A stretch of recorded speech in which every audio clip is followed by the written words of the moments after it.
Hi, this is Otis Bradley of 50green.com, and this is the Portland Sessions. Just recently spent a week up in Portland, Oregon for not only a city-sponsored tour of green homes in Portland, but also went out to Hood River, a really neat little city about 60 miles to the east of Portland, where they also had a green home tour. So the Portland Sessions will be about 3 or 4 webinars. This is what we're going to talk about. We are going to talk about Portland. You can't talk about the homes of Portland without talking about the city itself. Really interesting city. Is it the greenest city in the world? You tell me after we talk about it. And then we're going to get in depth with about 5 or 6 of the homes that were on tour. Some very interesting homes. Lots of stuff we can learn here.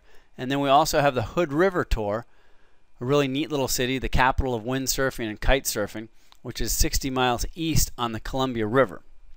So without further ado, I've got a lot of material to get through. We're going to talk fast. This is a Portland resident right here, and he's cute. We're going to talk more about him in a minute. But first of all, what makes Portland the greenest? We're going to talk about the city itself. We're going to talk about green policy in the city, mass transportation. We're going to talk about food, beer, one of my favorite subjects, and fun or green lifestyle. This is a panorama picture. So looking to the north, you can see here is Mount Adams, one of the 2 glaciers that you can see snow-capped all year round. And let's just show you quickly, looking to the east, this is Mount Hood right here. Beautiful mountain. And the Columbia River goes out this way to the east. And then looking south, this is the Willamette River, which bisects the city.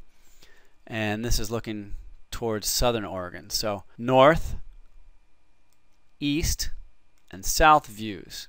So the major downtown area is right here. Here's this main center of Portland, the downtown center. The city is split up into various neighborhoods. They call this, let's see, this area is called Southeast over here.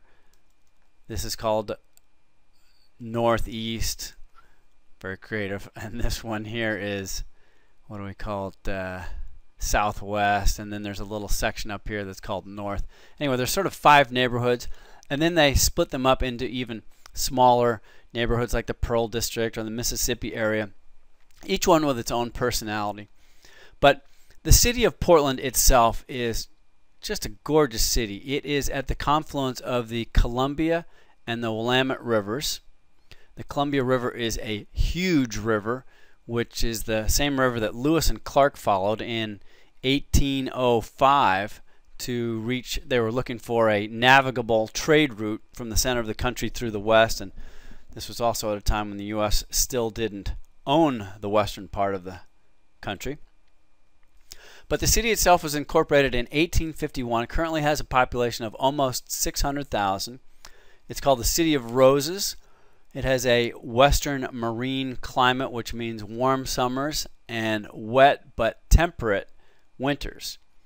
Now everybody thinks of Portland and Seattle as just rainy places. Well, the rain, they get about 40 inches of rain, and I compared that to what Boston gets, which interestingly enough is 42 inches. Portland, they were one of the first cities back in the, I think it was 93, they enacted a comprehensive plan to reduce CO2, and they've aggressively pushed various green building initiatives. They're constantly ranked number 1 or 2 in world and U.S. lists for the greenest city. I think the website Grist, popular green website, ranked them 2nd behind Reykjavik, Iceland. It's an amazing city, quality of life. They've got great sports there. They've got great food, high-tech companies, high-tech businesses. They're called also the Silicon Forest. Kind of clever because they're north. They're not the Silicon Valley, but they're the Silicon Forest. They have huge timber industry. As a matter of fact, Louisiana Pacific is one of the last big timber companies, I think, that's still in the States. And they've got steel industry. And since the city was incorporated in 1850, they have a lot of big, bold, beautiful buildings. You can see this brick building. as we know, the late 1800s was really when multi-story buildings and early skyscrapers started to be built out of steel towards the end of the 1800s. I just love some of these buildings. I could go around taking pictures of these all day. Look at this guy here. It's obviously a Mariner influence. This is the Deckham building. But our question is Portland the greenest city? So let's take a look at green policy. So starting right here with the planning department in the city of Portland, they not only, most cities have a planning zoning area of city government, but Portland not only calls it the planning department, but they call it the Office of Planning and Sustainability. And as a matter of fact, you can see this website. It's portlandonline.com, I believe. It's interesting. There's lots of cool stuff you can check out. They have news and events. This is actually how I found out about the Green Building Tour. Build It Green is sponsored through the city to put on this tour, and they do it every year. I think this was the 9th or 10th one. And they do a number of green tours and sponsor all kinds of green events. Co-housing is popular in Portland. This particular project here was on the tour, and it is a co-housing project. Co-housing means that it's usually a multi-family type project, and they share, sort of like a condominium. They have common areas. They may have a common kitchen or a common playground or a common open space, typically governed by the people who are in the house. You can see this one has solar panels up on the roof, big overhangs. There are a number of different green philosophies that went into this project, but the whole idea of co-housing itself, sharing resources, is a green philosophy. This is another project in that same area. Portland has an active rebuilding center or reuse community. This is a nonprofit organization. They actually also are in Hood River, and they were the ones who put on the tour in Hood River. Deconstruction is a big part of green building, particularly with older buildings. Instead of throwing them all in the dump like we typically have done for years, it's possible to reuse a lot of these buildings, and this kind of operation is how we do it. They stockpile all kinds of sinks, doors, lumber, and resell that, and they also provide services to help you take a building apart rather than just trash it. Another interesting thing about Portland is their mass transportation system. I mean, they have a huge and popular mass transportation system, which includes buses, light rail, streetcars, and much of it's free, running throughout the city. Lots of people use it. And not only do they have mass transportation in the form of buses, but biking is huge in Portland. You can see here's a bike lane that stretches out in front of the cars, so all the bikes can sit up here at the traffic light. It's a bike-friendly city. It is consistently ranked as a top biking city, and not only that, but the countryside out beyond Portland is absolutely gorgeous for biking and very popular with road bikers. The city puts out a bike map. I think these blue lines here are particular bike routes. And you see everybody out and about. They've got bike racks. In the evening, people are taking bikes instead of cars. And Portland is a major freight hub. North-south, it's on both north-south, east-west axis. There are two freight lines that go down either side of the Columbia River, which go out to the fertile valleys to the east. The Columbia River actually splits Oregon and Washington, and there are trains like this on both sides. And the city is a deep water port, so it provides shipping which goes worldwide, as well as north-south access to Seattle in the north and California in the south. The eastern region that the east-west corridor reaches is a huge grain belt, and much of these, when I was in Hood River, you hear these trains rattling by constantly.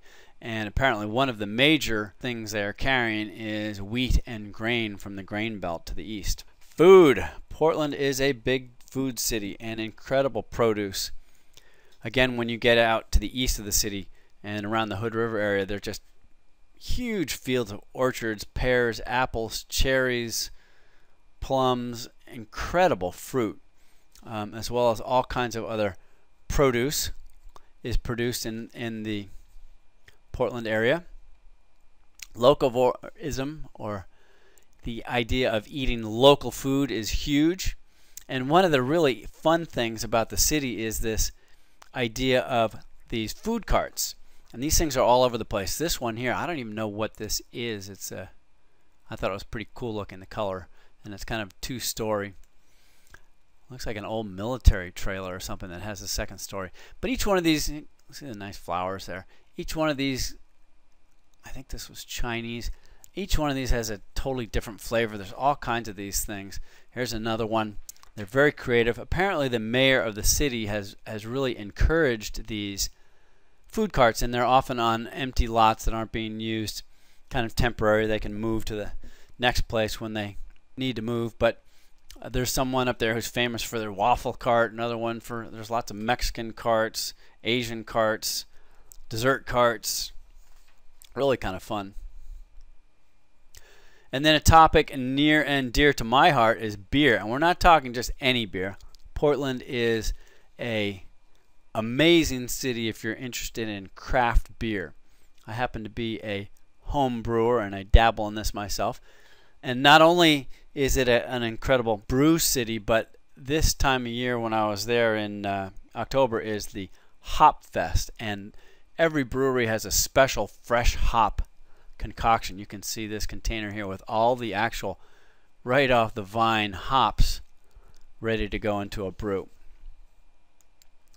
As a matter of fact, this is a photo of a cask ale I had at the Deschutes brewery. Really nice brewery.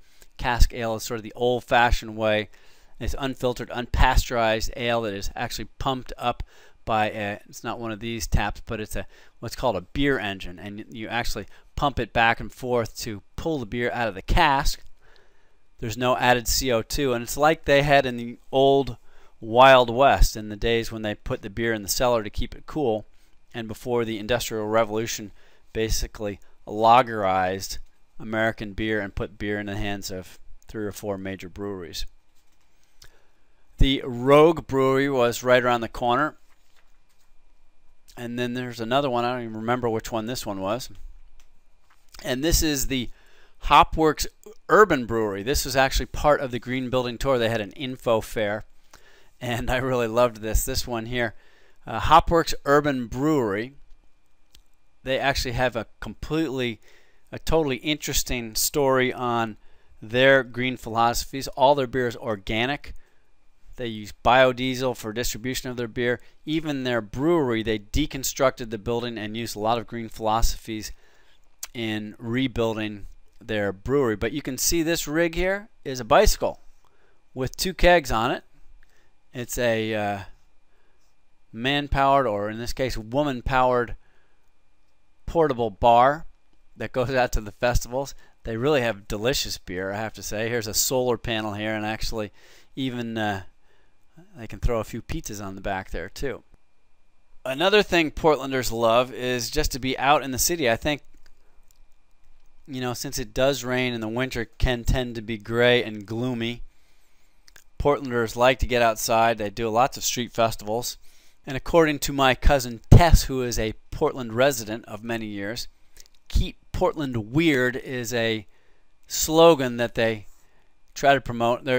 Apparently they've got lots of Californians and Midwesterners who've moved into the city over the years, and the Portlanders are afraid that they're going to normalize their city. So this is kind of fun. But Portlanders have a lot of fun. And on my way to the Green Building Info Fair, I sort of stumbled through 3 or 4 different street fairs where they close off the roads, and this one here is Dogtoberfest.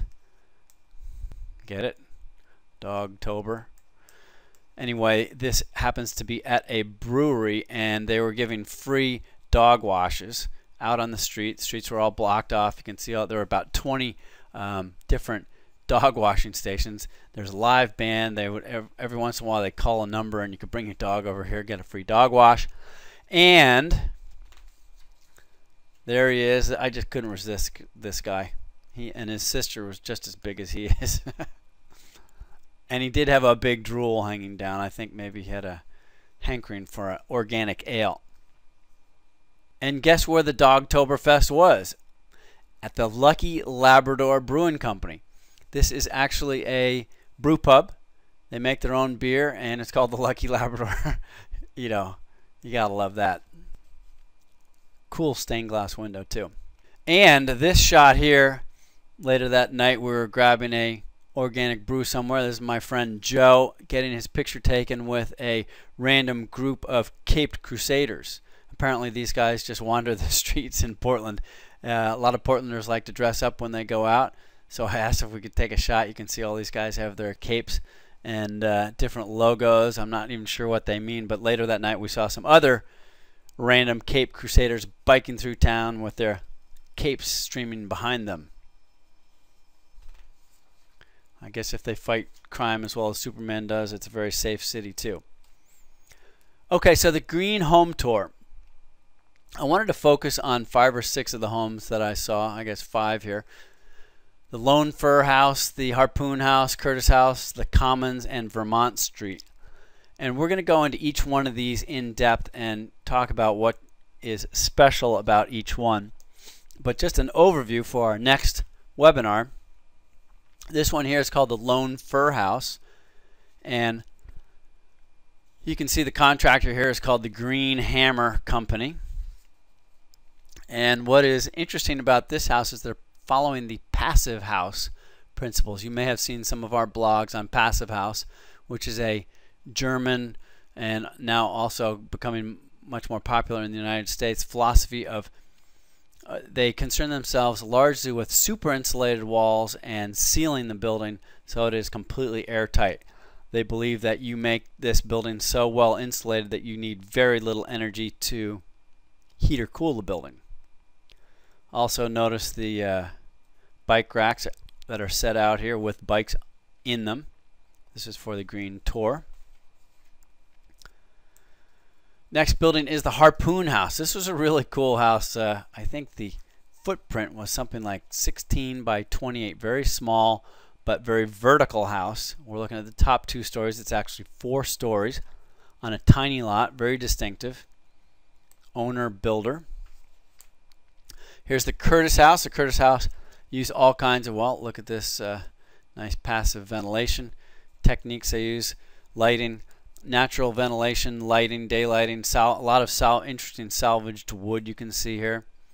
Very interesting passive and active solar designs as well. And the Living Commons, this was super interesting. 2 brothers are designing and building this. Actually, they took down an old house, they deconstructed the old house and are building this house. I'm not quite sure if they sort of have one wing for each brother here. But 2 brothers, they sort of look like twins. I don't think they are, but they were very approachable and active during the tour there, talking about what they're doing. They're also working on the Living Building Challenge, which is a super interesting and challenging thing we'll talk about a little bit more when we go more in depth on this building. But this house, amongst other things, you can see the whole thing here is covered with Grace building product, and then it is going to be covered with thick layers of foam. This house also has a gigantic composting toilet. And then Vermont Street, I probably shouldn't pick a favorite, but this is it for me. Lots of wood in this house. As a matter of fact, the owner of this home and the designer builder of the home also owns a company that salvages lumber and reuses lumber. So this, I think the siding here was old wine barrel wood siding. He uses all kinds of salvaged exterior siding and timber beams, Doug fir beams, and all kinds of beautiful wood in the house. They also used SIPS panels. They used active, as you can see, and passive techniques for shading and lighting. It's also a contemporary home that I think has a lot of warmth to it. So we're going to talk about this one in depth as well. So let's just wrap up the first Portland session here by saying that we did a tour of Portland. I hope you learned a little bit about Portland. I gave you an intro to the homes, and I wanted to mention, since some of you are watching this as a free webinar, that if you are not a paid subscriber, think about joining us. I think We have very reasonable rates, and it's my promise to you to keep you entertained. And in the next sessions, we are going to go into the green homes of both Portland and then the Hood River tour, both of which I hope you find very interesting. If you haven't checked us out, please look at 50green.com, and I encourage you to join us as a paid subscriber. Not only do we have the Portland sessions, but we have the green building sessions, which is a 12-session intensive green building course, and we have the Earthship sessions, which I think is 2-session webinars that we did earlier this year from my trip to Taos, New Mexico, and there's lots you can learn about the Earthship. I bid you adieu for today. This is Otis Bradley signing off. I will see you in the next session when we go in depth on the green homes from the tour in Portland. Thank you very much.